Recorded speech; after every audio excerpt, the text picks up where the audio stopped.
Thank you, Chairperson. Their case failed in two ways.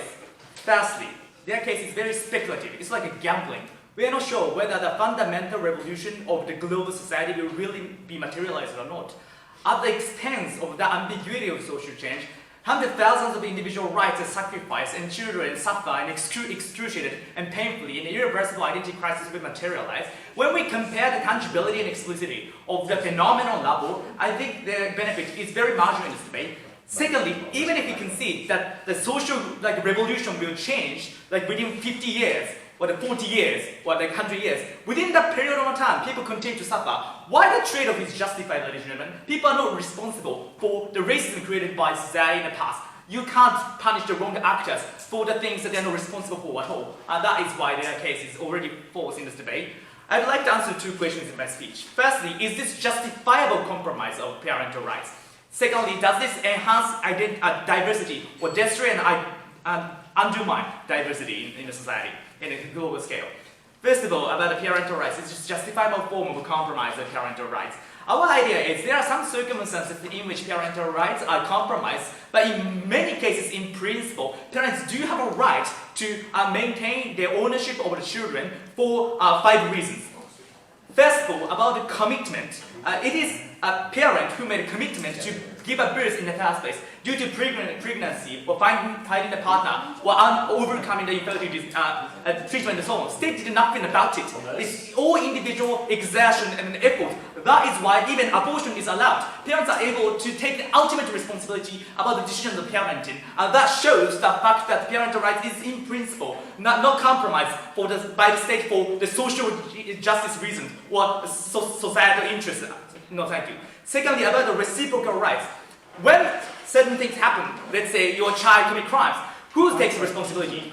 Parents take liability and responsibility, not the government. Parents are the ones who have to make a financial compensation and any restoration for the harms committed by their children. And that is why, because parents take responsibility, they reciprocally have a right and an ownership of their own children. There are all counter-analysis about compulsory education. But even a non-compulsory education, there are diverse choices. Maybe you can choose which school you send your children to, or whether you send your children to religious school or homeschooling, for example. There are plethora of choices even within the compulsory education system, which shows that the reciprocity justifies the ownership of children by parents.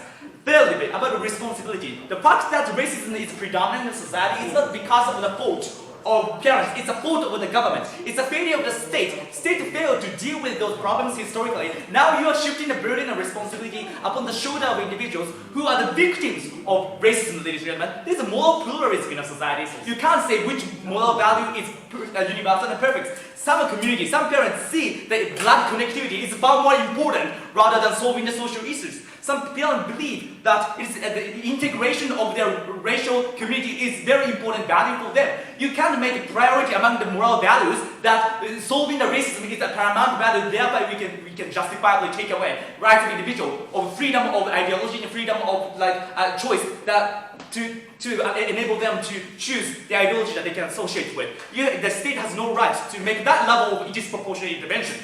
Number 4, only case in which parental rights is compromised is, for example, abuse or domestic violence. There are 2 criteria in a legal system.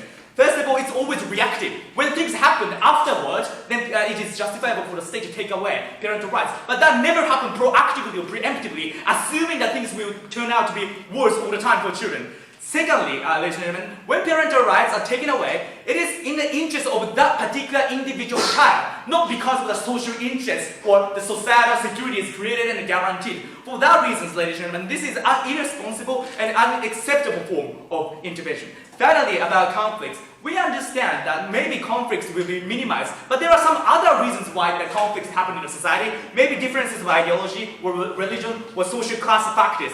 Therefore, even under their side of us, many kinds of differences and conflicts continue to occur. Let me make trade-off or comparison. The kind of harm and the suffer, just like I explained, will surely happen. That's a tangible, explicit harm versus the ambiguous social change. Maybe you can minimize conflict to some extent, but the level of extent of differences is very ambiguous. When we make this kind of trade-off, it's unfair for the state to prioritize such a vague values. I will take Tokunaga-san.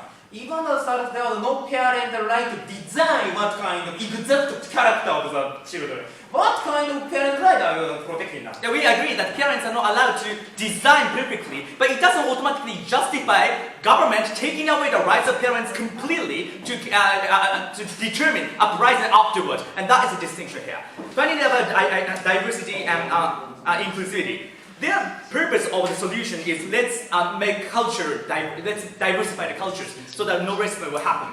Your forceful policy rather undermines that process for many reasons.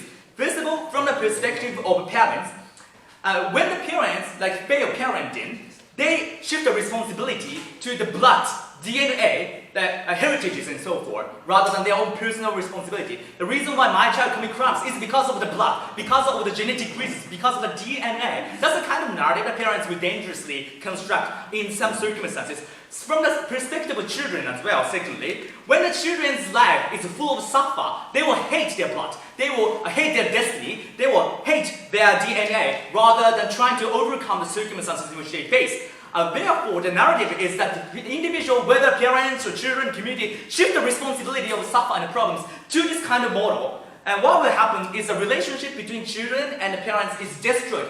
What happened is that the nationalistic movement, like the right-wing politicians, will strongly advocate for integration of community, trying to oppose any kind of diverse policies or political spheres. For example, when you forcibly, radically, welcome immigrants from other countries, all the time this kind of nationalistic movement, right-wing politicians will uprise and try to defend their vested interests and further advocate for integration of the community and society. And that level